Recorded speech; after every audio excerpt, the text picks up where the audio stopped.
Welcome back to the podcast. We have a guest here, our good friend Justin. Hello. Thanks for coming, Justin. Thanks for having me. It's an honor. We are recording live from Reykjavik, Iceland, on a trip that the podcast crew took here.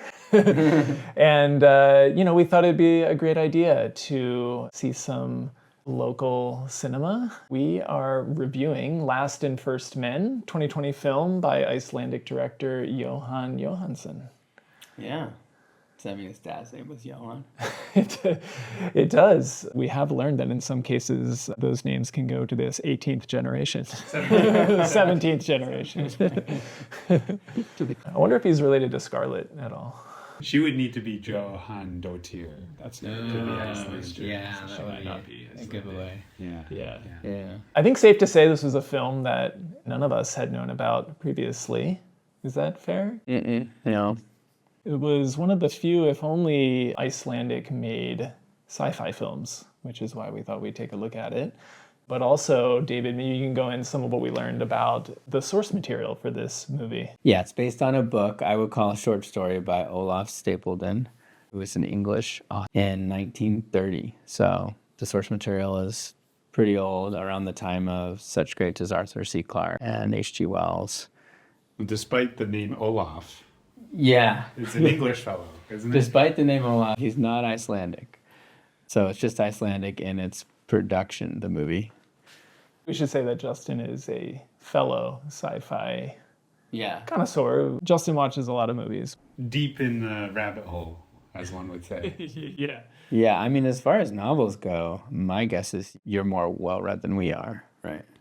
I think Justin is the most well-read sci-fi reader here. That's a safe bet. Pulled up a lot of top 50 lists. Yeah, totally. So, Last and First Men is a pretty unique movie, different kind of format than we're used to. The movie is narrated by Tilda Swinton, who represents a human species, an evolved species, what they just say is 2,000 million years into the future. Also called 2 billion years into the future, as a kind of plea for help / warning to humans today about the future of the race, our evolution and where we're going, and our slow cosmic end that is being experienced. Yeah. Not a lot much more to say in terms of the setup of the film other than that. Let's jump into how the format of the film landed for both of you guys. Yeah, you may have encountered a film like this before, but if you haven't seen this yet, listen patiently. Because the first couple of minutes, you don't even know what's going on the screen. It's just like static and blankness, maybe just to test your resolve. And then it kind of comes in with some narration. Some sites describe this as a documentary. Obviously, it can't be because it's in the future, but it's also not a mockumentary, which is like a specific genre that includes some kind of satire. So it's basically just pretend documentary format. And due to that, it does a lot of these kind of like moving stills. It does a lot of architectural shots. And it's shot on, I don't know technically, but it looks like it's shot on grainy black and white film. And they've added that sort of projector noise in there, if you remember from the 90s. Yeah, and also like specks showing up on and off the screen. Yeah, those are like, little hairs and dust particles that are on the reel. It's very score heavy. And this is no surprise because the director is a composer. And so it almost feels like a medium for his musical work. What were your first impressions? I didn't even know that until after, but I grew up playing violin. David was being diplomatic. We were mercilessly making fun of the movie for the first couple minutes. Yeah. Just, it was a warm-up period for everybody. Mm-hmm. And then once we got past that, it was oh, man, the cellist and all the string instruments and the score. It did seem very intentional. Yeah, and once I calmed down, I would say, and I say calm down because we were just trying to figure out what's the movie saying, what's going on here, and not having read the source material either. Once I calmed down, I was like, wow, this really is beautiful, at least the music part. Yeah, I would almost refrain from calling this a movie so much as visual art or a visual poem almost would be at home in a museum exhibition, one of those rooms you walk and into. Only 5 minutes of it is kind of like looping. Multi-sensory. And David, you and I have seen older sci-fi movies. We mentioned Solaris. I would also put 2001 in there. That have a slower burn opening, more visual art, symbolic representation. And I think we thought that's what the opener of this was, but after the 10 minutes elapsed, then we were like, oh, okay, this is something, they're going to keep going with this, and this is altogether different than some of those older movies we were expecting. You know the famous monolith scene from 2001? Of course. It's like that, but that's the whole movie. Like every shot is this on half speed. Yeah. And what's interesting about that is it leaves a lot of space for you to insert your own interpretation, but we'll talk a lot more about this later of whether that was effective for you guys, whether you thought that was successful with the themes of the film, or whether you thought it left too much space open for interpretation and felt lacking as a result. Okay. So Tilda Swinton, the narrator here, her narration is basically composed of, I would say, maybe like 3 to 4 sentence bursts at a time with some pauses between them, and then a longer pause before she goes into another, category of, what the future of the species looks like. And that pairs with the visuals we see, which is, David, you mentioned the black and white stills, kind of some rotation, some moving, some zooming in and out. Mm-hmm. What did you guys think about that stylistic choice with this foreboding voice from the future that Tilda's bringing in? Was that at least effective for getting you in the vibe and the mood of this visual art piece? I think once I got over myself, then it was quite effective. I think going back to your point about the speed, I actually think the slow, intentional, deliberate speed helps you realize the gravity of the situation. And then you can, certainly insert yourself in there. But I think from even a theatrical standpoint, it served as a hook. Because I even found myself at one point, I was really thirsty and wanted to go get more water. And I was like, wait, when do I get up? Because I might actually miss, even though it's so slow moving, it's like, well, but there's this change of perspective on the architecture. What if I miss that critical one? And so I actually ended up staying even more engaged than something that might have moved faster. Yeah, I definitely feel like if you missed even a single sentence in this, you might have missed like 10% of the 10%. Total content of the film. Yeah, for sure. And I did miss one sentence, and I'm sure we'll discover that in a little bit when I missed the key point or something. For a movie that I think we were all feeling, we're not sure if we like this, there were times where I missed something, I was like, we need to rewind and go back and watch that again. Like Justin said, after calming down and just kind of like settling in, I realized I do have a mode where I can absorb this format. And I did find it really intriguing once I got there. They had a good rhythm with the score, how they would kind of build it up and stop and let you think and pause, do a little bit more architectural shots. By the way, do we know what half of those shots were of? No. They were so close in that, I think they only a few times gave us the backed out view of what we were looking at. Yeah. Well, there was one time they were pretty explicit. Yeah. About part of the anatomy of the new evolution. Mm-hmm. So that part I think was pretty clear. Yeah. One thing we should call out is most of the visuals were stone somehow, which is a question I want to return back to.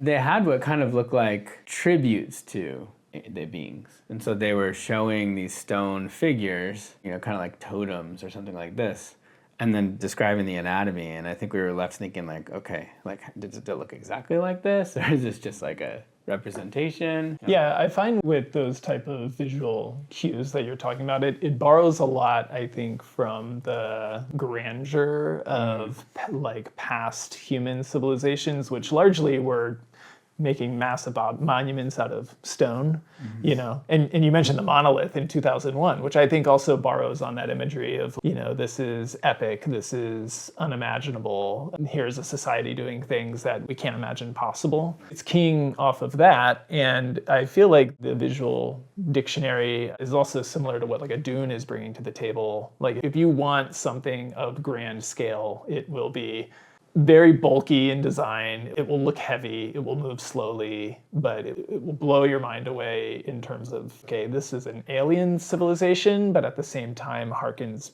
back simultaneously to like some distant past. It's a good mix. And lastly, on the imagery, David, you asked like, what were those things? What are these stone sculptures or stone buildings, or I don't know if there were ships involved, maybe in the opening scene. I appreciated that we couldn't fathom what these things were. That's part of our inability to even imagine what like a futuristic human species, almost alien species, what that culture would look like. I did like that idea of how we might not even recognize our future evolution of the species was reflected back in these images that were like, we have no idea what this stuff is and we can't even guess as to the purpose. In other sci-fi you guys have read or watched, how are you thinking about this idea, which is fairly common now, that the human species will evolve or must evolve into something very different than how we are today in the future if we are to survive, right? Because that's a key theme. Survival in this universe will ultimately require adaptations, either to future environments, or we could even include integration with technology into our bodies, et cetera, et cetera. This is a very early work, at least the short story it's based on, but how did some of that content in this land for you in light of later works and your own thoughts on that subject? I actually interpreted the evolution as not out of survival necessity. I actually interpreted it as trying to get to the next order of enlightenment, if you will. Even the fact that you have your astronomical telescope out of the top of your head, like, seemed completely, like, there's no practical reason you actually need that. It just seemed like, well, if you just love gazing into the stars, so make it easy and you don't have to get out of bed to do something. Is that what that was? I actually didn't catch what that new and anatomical. What can you explain like for me? I missed that. Out of the top of your head. It's protruding from your skull. Yeah. Straight up. Yeah, straight up, so they could gaze at the stars. Yeah, because they were using that stone figure, it was like a split going this way, but it was a little bit subtle in the figure. Okay. And then later they connected it to their big architectural buildings. I guess they had giant telescopes that also pointed up that were shaped the same way, like pointing up. Got it. Okay. Yeah, because I think I missed the first part of that text when she was describing what this ability these people had were related to astronomy. Question though, this would have been before Smurfs came out?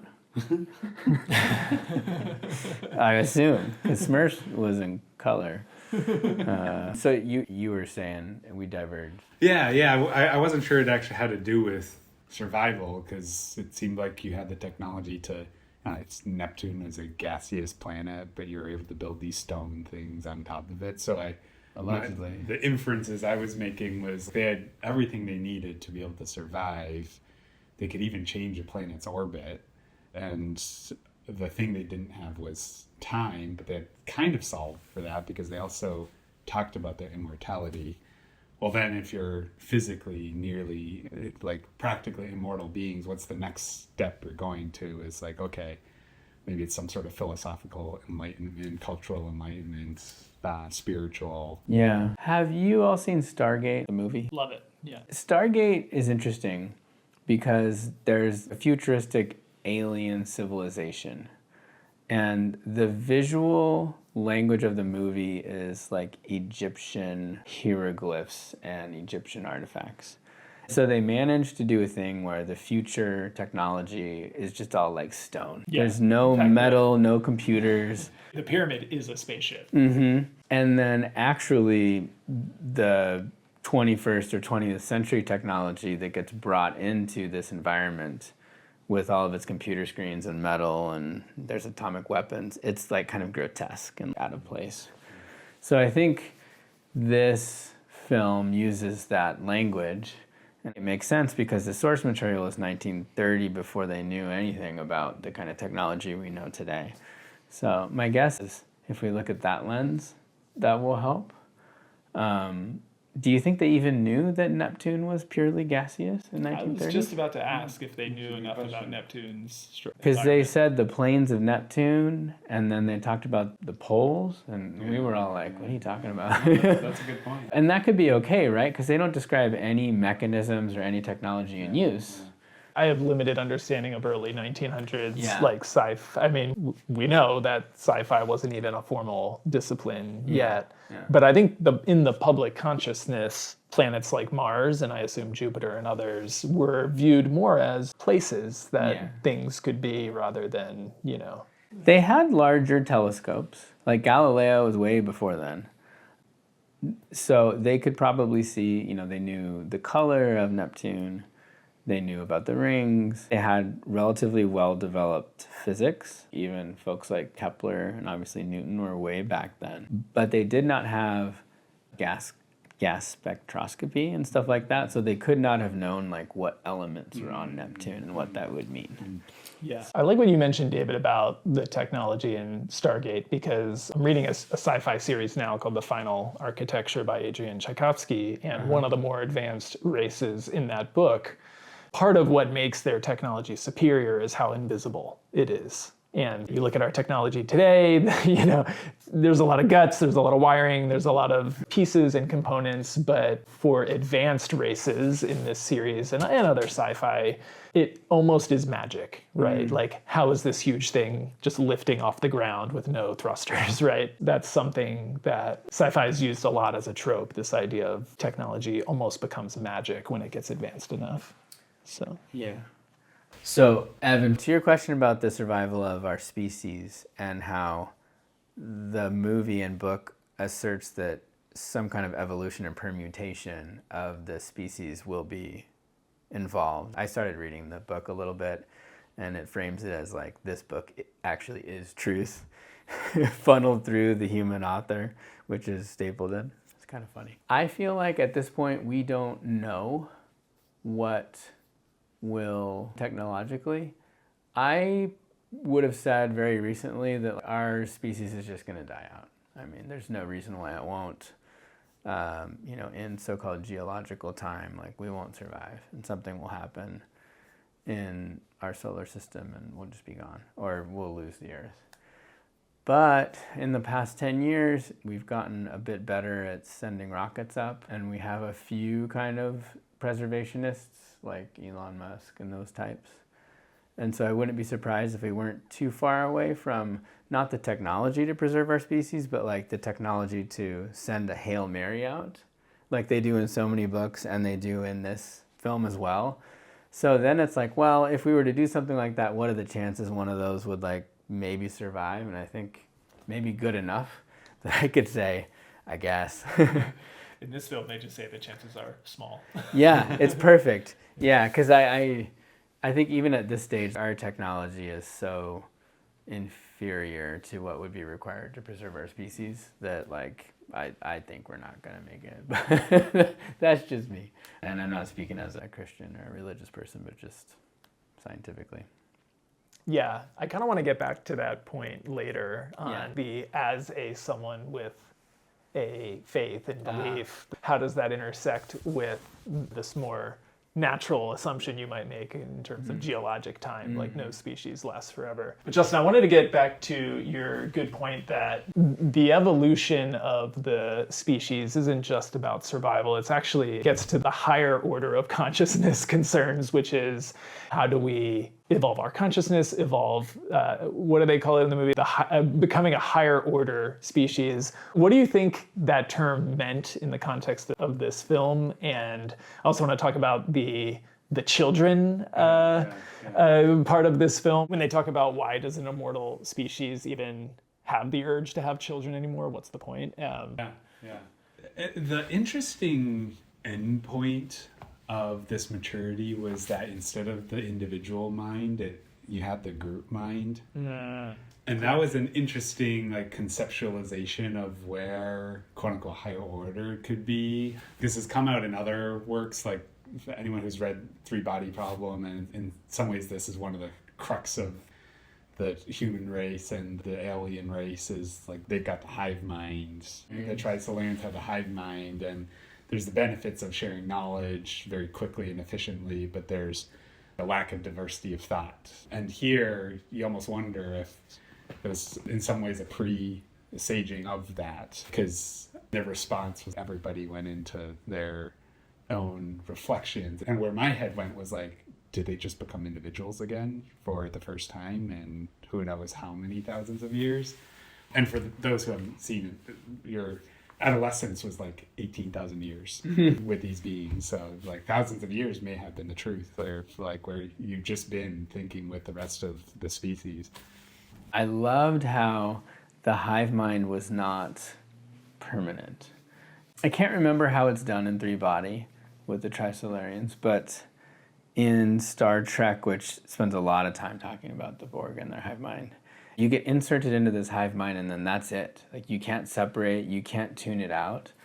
And that actually is hard to grasp. Like that seems unrealistic. It just seems like fantasy. But in this work, they were able to, when they got stressed, you were referring to, when they get stressed, they kind of step back and isolate, which means it's kind of like a choice. And they made a comment where they decided kind of together to reunite and reconnect into that hive mind. And when they did that, they spent, I think, a whole year kind of rationalizing what had happened and what to do next.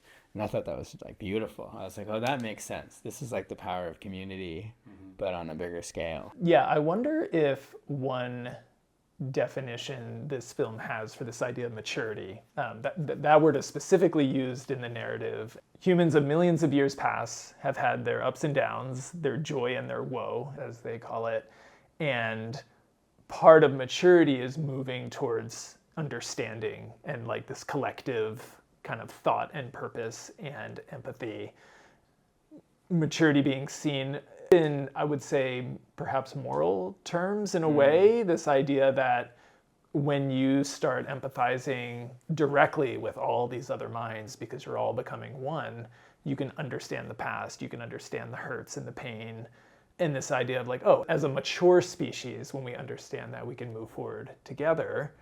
But film also doesn't have much to say around morality or spirituality, and we can get to those points in a minute, but I was having a little bit of trouble connecting, well, what does a higher order being, what does that mean if also not paired with these less worldly concerns, which are more the spiritual, moral concerns? And so I'm curious if you guys have an answer from that, from the movie. Like, what are we here for in terms of orders, if not those concerns?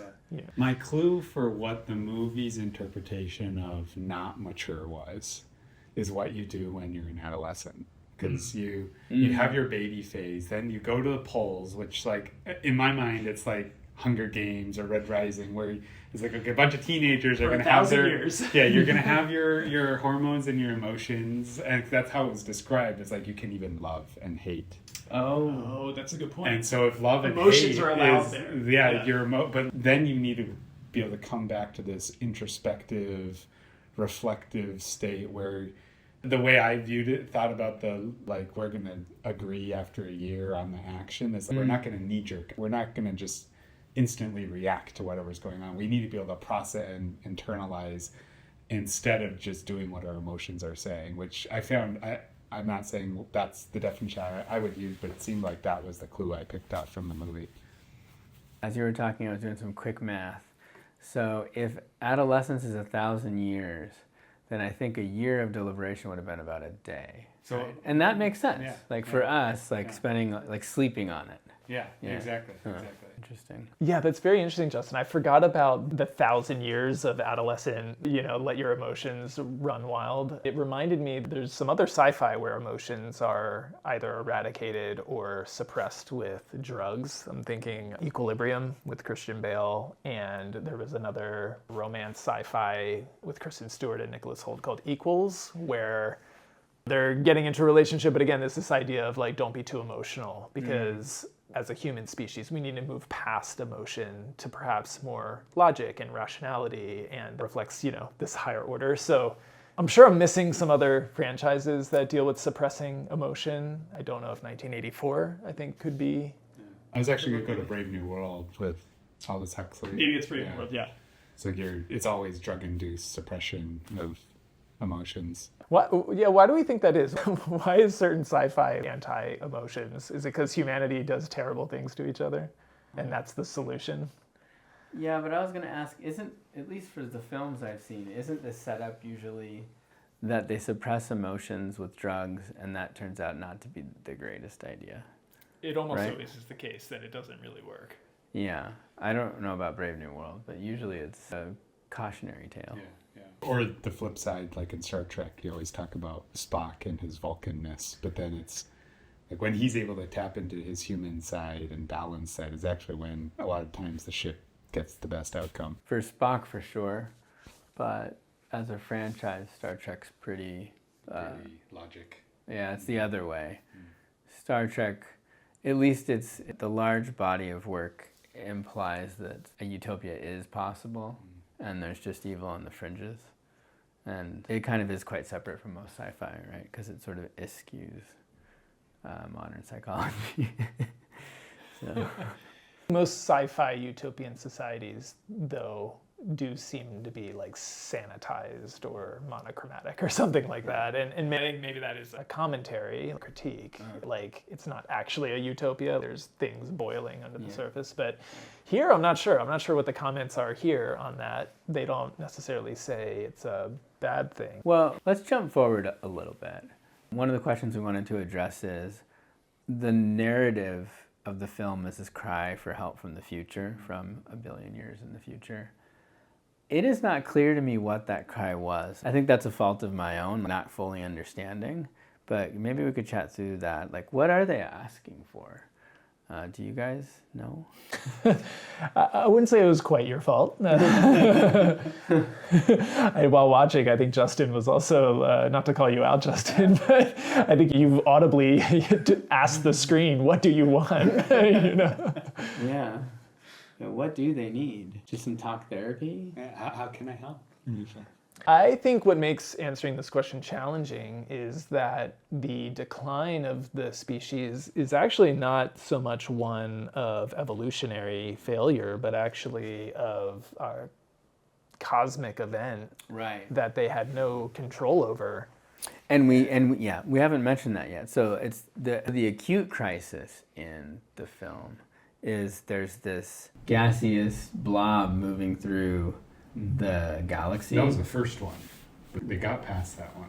That's why they moved to Neptune. But it was coming back. No, the second one was because the navigators went out, and it wasn't quite explained, but Somehow. No, it's the same. It's the same. Oh, was it? But the imagery used is this idea of violet. Something will come and touch the sun, and the sun will accelerate its aging, and then it will become hotter and hotter, and the light will shift towards blue and then violet. I'm sure that it affects the future too because they moved to Neptune.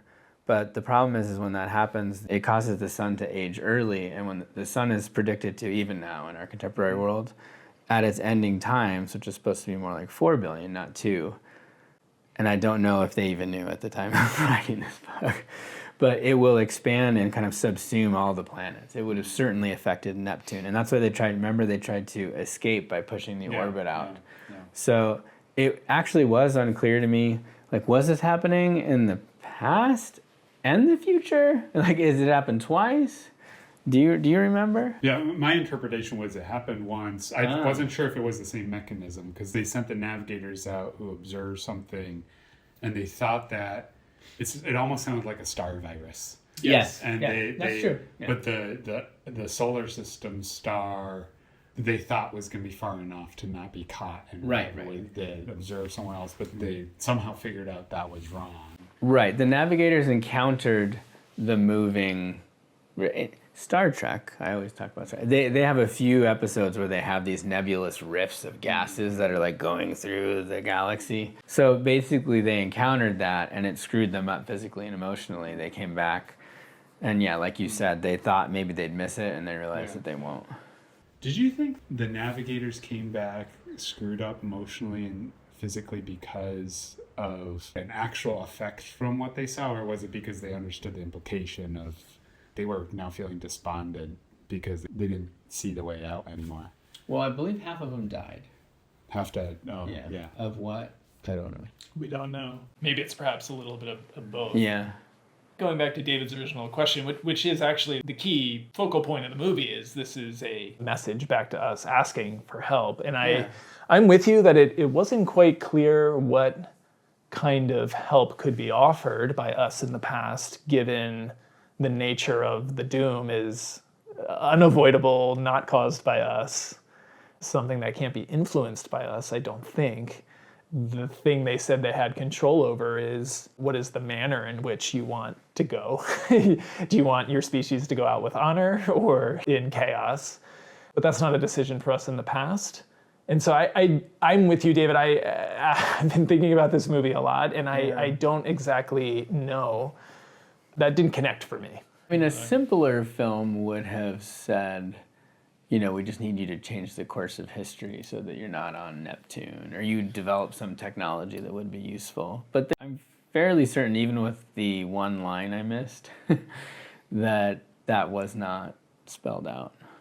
That question aside, like the specifics of what they're asking for, they did have some comments that were very interesting around this idea of the past affecting the future, and the future also somehow being able to influence the past.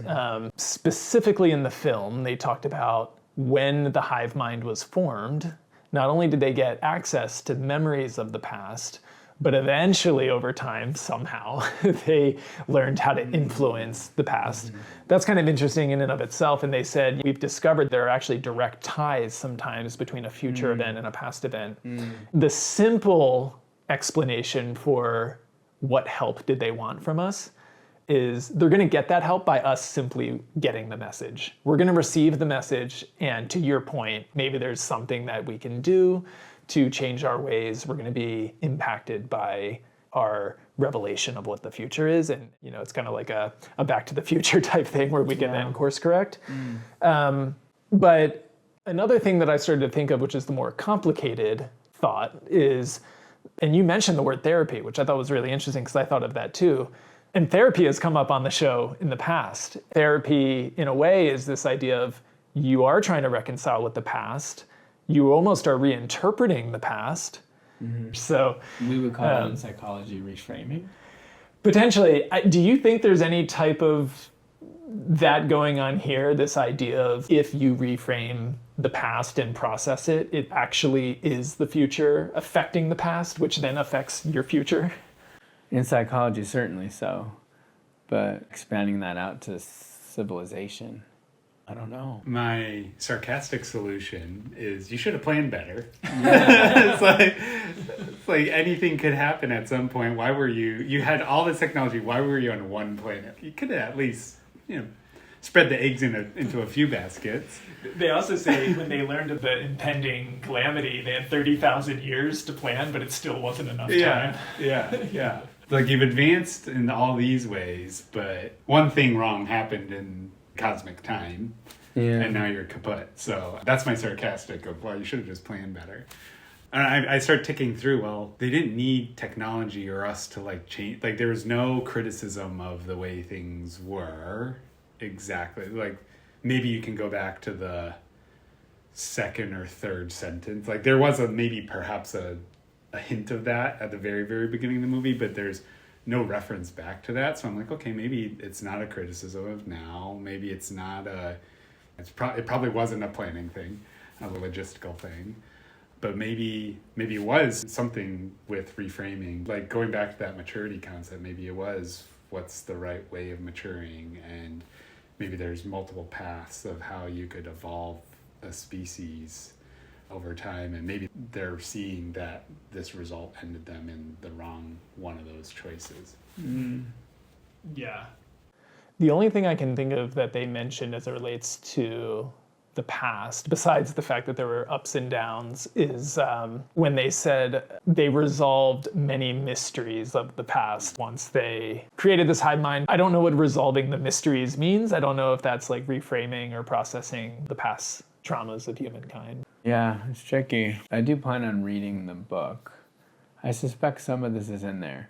I glanced at some of the chapters and I looked through the structure, and it appears that this movie covers, believe it or not, in 1 hour, only maybe the last 3 chapters of this kind of 10-chapter work.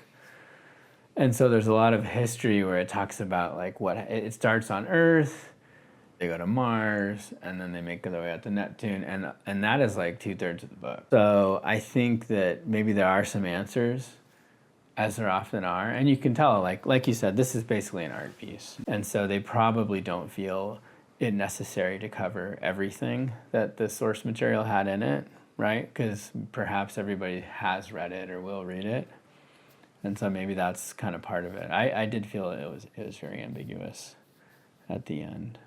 I can't remember what the last narrated text was, but it wasn't far from the narration around how do humans cope with this fate, and they've come to accept it or even love it. So I was thinking, like, what is your interpretation of the end? I'll give mine. I think that they left their planet with one of those stone vehicles that we spent so much time looking at. That's what it appeared.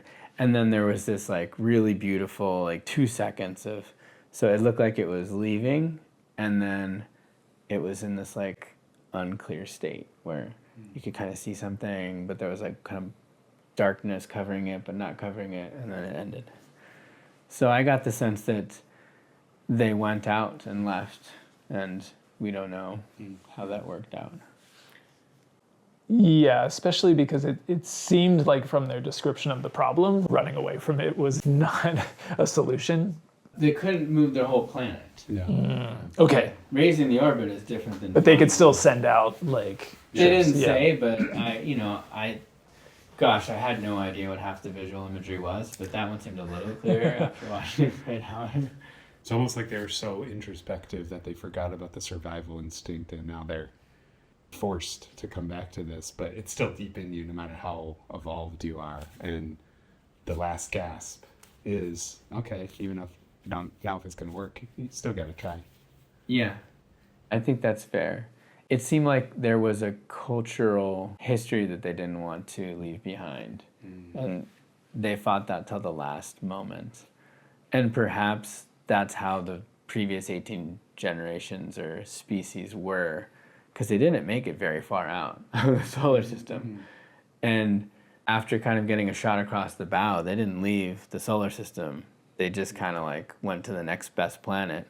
And just looking at the chapter summaries, if they tried Mars first, it just took, they just couldn't, they needed a GTFO. And perhaps that was what their introspection kind of led them to believe, is like, oh, well, we can fully rebuild, but we're going to have to leave. I wonder if there's something about unity, because maybe that's part of the benefit of the hive mind, is you do feel connected and one. The way I interpreted their description of the navigators was, in some ways, they're like the renegade kind of wanderers on the outskirts, and then they would get out of telepathic range. Oh. And then you would come back. So like you splitting apart the species to pursue different planets would be splitting that oneness, and maybe that oneness was the thing that they'd actually been seeking as a species. Oh, good point. Also reminds me, as the movie was coming to a close, the antics of the sun caused them a breakdown of their communication. They were no longer able to communicate telepathically. They started to degenerate, their abilities, And then they needed to communicate verbally. We should probably integrate that with our idea of what was happening. They probably didn't have a hive mind when they decided to leave. It's true. It's true. I want to go to the navigators that Justin was just talking about, but also extend that out to the astronomers that we learn are at the top of these very tall, translucent towers that this culture builds. And we also know about the skull anatomy structures, whatever those are, to look into the cosmos. So clearly a culture very concerned about the big questions of what's out there. And there's a few times where they say, we are able to look out into the heavens. But this film at the same time contains almost nothing about religion. And the one thing that they do mention about religion is that, I don't know if they were diviners or astronomers, but they have some kind of practices that replaced the old, they say, debased religious rituals of the current day. Oh, that's right. And almost takes a shot at religion. And, on this podcast, Dave and I like to try to talk about intersections with religious ideas. So, what do you guys make of the fact that this is a very irreligious film, and this future humanity there's almost nothing to say about their spirituality, while at the same time, this is a people very preoccupied with reaching the heavens and understanding what's out there and achieving a higher order of being. And that was a bit of a contradiction in my mind that I wish they dug into a little bit more. But I'm curious if in your minds it also felt like a contradiction, if there's a way you can understand this future culture so that makes sense. When they talked about the debased rituals, like, what did you interpret from that? What did you think had been happening that's the debased, and what did you think they were doing? I think if we go back to the points that you brought up, Justin, around as this society becomes more emotionless and we get to the realm of logic and rationality, the impact of that could be a movement away from spiritual experience or religious rituals that are more based perhaps in evoking feeling or evoking worship or something like that. And this idea too, that as science answers more and more of these questions through logic and rationality, you don't need these supernatural beliefs anymore to explain phenomena, especially cosmological phenomena. So by debased, I took that as in the past we had these religious rituals to try to influence nature or future outcomes. And we know now that that's been debunked, put away, devalued. That's how I read that. Did you read that differently? I went silly the other way. Okay. They're like, why would you sacrifice a goat when you could sacrifice something much more valuable? And like, I actually went the extreme gruesome the other way. Oh, you think this culture does have some Yeah. form of higher level? Yeah, and maybe that's a way of channeling that emotion piece, but it's in one ritual, which allows them to not be emotional the rest of the time.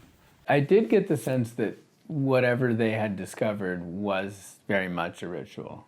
But what I couldn't figure out is what debasement. Yeah, that's why I Is asked that about like- that word. Yeah, I'm thinking now, is it scientific debasing is like debunking, but debasing yourself is like defiling yourself. So I couldn't figure out what they were saying. This conversation was attached to the conversation around the buildings, right? These Yeah. tall buildings of light reaching into the sky. Yeah. And, there's like the biblical Babel. I'm sure that, historical Human societies have had pyramids and ziggurats and temples to mountains, shrines to reach to the heavens. And so there definitely is a religious angle here. And we learned a lot from Babel, right? We looks like we're still building our tall churches. It's an Icelandic skyscraper. Yeah. He said it was a nave of a Well, the stave church. Stave yeah. church. stave.